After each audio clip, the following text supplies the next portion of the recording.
Cape ভার্দের ম্যাচে আপনারা একটা জিনিস কি খেয়াল করেছেন? আর্জেন্টিনার জয়ের উল্লাসে হয়তোবা বিষয়টি আড়ালেই পড়ে গেছে।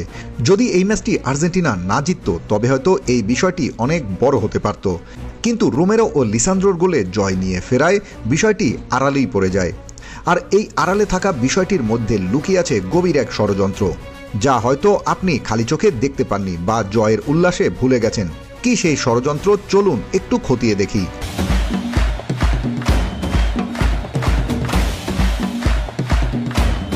এই ছবিটা একটু দেখুন, হ্যাঁ ভালো করে দেখুন, এবং স্কোরবোর্ডের সময়টা একটু দেখুন। ম্যাচের ঠিক 88 মিনিট এবং স্কোর লাইন 1-1।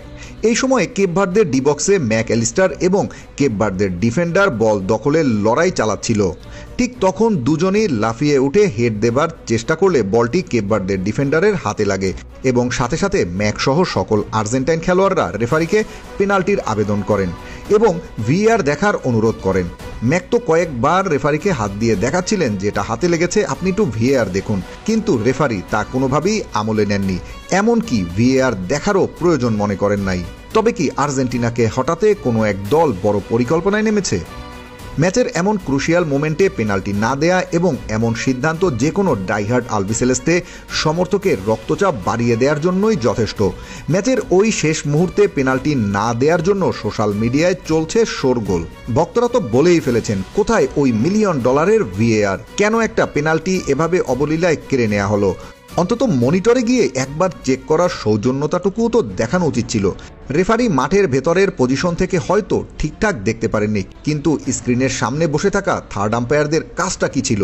পুরো বিশ্ব দেখলো যে বলটা কিভাবে বক্সে তাদের প্লেয়ারের হাতে লেগেছে।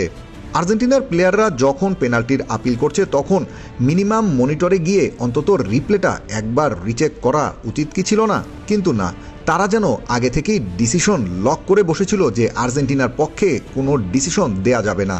মাঠে যখন এমন ক্রুশিয়াল মোমেন্টে পেনাল্টি থেকে ম্যাচ বের করার সুযোগ থাকে তখন রেফারিদের এই চরম উদাসীনতা এবং ভিএআরের নিষ্ক্রিয়তা পুরো ম্যাচটিকে ধ্বংস করে দেয়। এই তো পর্তুগালের ম্যাচটাই ধরুন না, পর্তুগালের প্রথম গোলটা একটা পেনাল্টির মাধ্যমেই আসে।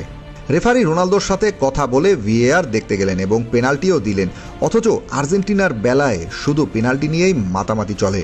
কেপ ভার্দের ম্যাচের আগে প্রেস কনফারেন্সে লিওনেল স্কালোনিকে তো খামোখা খোঁচা দেওয়ার চেষ্টাই চলছিল। এতে করে কি ফিফা এখন সঠিক সিদ্ধান্তগুলো আর্জেন্টিনার বিপক্ষে দিতে শুরু করেছে? এমন প্রশ্ন ওঠাই কি স্বাভাবিক নয়? সঠিক সিদ্ধান্তগুলো দিতেও কি তারা পক্ষপাতিত্বের বিষয়টি নিয়ে আর্জেন্টিনার বিপক্ষে সিদ্ধান্ত দিচ্ছেন? প্রশ্ন থেকেই যায়।